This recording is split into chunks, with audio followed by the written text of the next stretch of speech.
രാവിലെ തന്നെ എന്ത് ചെയ്യണമെന്ന് ആലോചിച്ചുകൊണ്ടിരുന്നപ്പോഴാണ് വിചാരിച്ചത് രാവിലെ എന്നാ ഒന്ന് ഹാർബറിൽ പോയാലോ, നല്ല ഫ്രഷ് മീനൊക്കെ ഒന്ന് കാണാമല്ലോ. അങ്ങനെ രാവിലെ തന്നെ ഞാൻ നമ്മളൊരു പയ്യനുമായിട്ട് നേരെ അങ്ങ് ഹാർബറിലോട്ട് അങ്ങ് വിട്ട്, അങ്ങനെ വണ്ടി എടുത്ത് നേരെ പെരുമാത്ര ഹാർബറിലോട്ട് വിട്ട്. പോകുമ്പോൾ തന്നെ റോഡ് സൈഡിൽ മീനൊക്കെ ലേലം വിളിച്ച് മേടിക്കാനായിട്ട് ഓരോ ടീംസുകൾ വന്ന് നിൽക്കുകയാണ്. അങ്ങനെ നേരെ ഹാർബറിൻ്റെ കവാടത്തിൻ്റെ ഫ്രണ്ടിലോട്ടങ്ങ് എത്തി വണ്ടി നേരെ അകത്തോട്ടങ്ങ് കയറ്റി. അതിരാവിലെ വേണമെന്നും വെച്ചൊക്കെ നിന്നേണ്. ഒരു 5-5:30 ആകുമ്പോൾ എണീച്ചപ്പോൾ കുറച്ചൊന്ന് ലേറ്റായതുകൊണ്ട് പിന്നെ ഒന്ന് മടിച്ച് ഒരു 6-7 മണിക്കാണ് ചെന്നത്. പക്ഷേ ചെന്നത് കറക്റ്റ് ടൈമായിരുന്നു.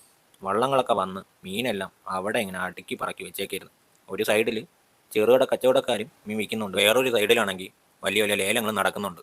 ഓരോ ചന്തകളിലൊക്കെ ലേലം വിളിച്ച് ഇവിടെ നിന്നാണ് കൊണ്ടുപോകുന്നത്. ഇവിടെ നിന്നെന്ന് പറഞ്ഞാൽ ഇതുപോലുള്ള പല ഹാർബറുകളിൽ നിന്നാണ് കൊണ്ടുപോകുന്നത്.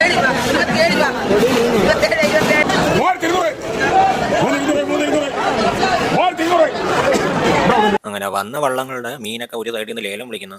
അതേപോലെ തന്നെ പിറയുന്ന ഓരോ വള്ളങ്ങളും വന്ന് അതിലെ മീനെല്ലാം പുറത്തോട്ടെടുത്ത് വെക്കുന്നുമുണ്ട്. ഹാർബറിൽ വരുമ്പോൾ ഈ ഹാർബറിലെ ലേലം കാണാനും അതേപോലെ തന്നെ ഈ ചാകരണകളെ മീനുകൾ ബോട്ടിൽ കൊണ്ട് ഇറക്കുന്നത് കാണാൻ തന്നെ വേറൊരു ഫീലാണ്. ലേലം വിളിയുടെ ശബ്ദം കേട്ടാൽ തന്നെ അറിയാം ഇന്നത്തെ മീൻ എത്ര സൂപ്പറാണ്. അങ്ങനെ ഈ കാഴ്ചകളൊക്കെ കണ്ട് ഒരു മീനും മേടിച്ച് തന്നെ നേരെ വീട്ടിലോട്ട് പോയത്.